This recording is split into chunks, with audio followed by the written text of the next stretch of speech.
থাকবে, বাদ বাকি সব বাইরে, অংশগ্রহণ করার পরে বাইরে। আমরা ইতিমধ্যে একজনকে পেয়েছি যিনি তার কাঙ্ক্ষিত গোলটি অর্জন করতে পেরেছেন।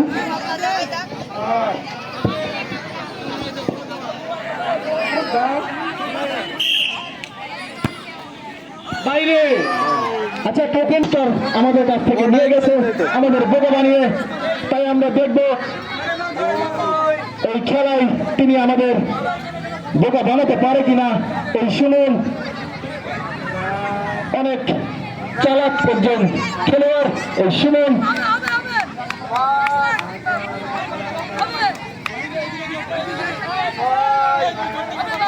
এবং সর্বশেষ পাক দেখা যাচ্ছে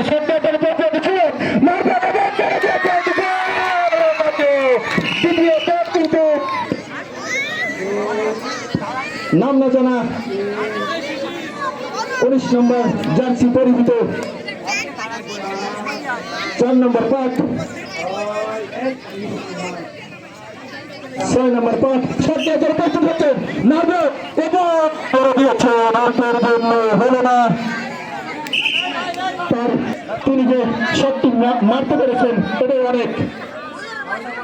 এবং দেখতে পাচ্ছি রাসেলকে, হুজুর রাসেল তিনি কি করেন, তিনি কি শট মেরে বারপোস ভাঙবে না নিজের মাথা ফাটাবে, সেটাই আমরা দেখবো রাসেলের কাছ থেকে। 6 পাক হয়ে গেছে, সর্বশেষ পাক। এবং শট মারার প্রয়াস হলো না, অল্পের জন্য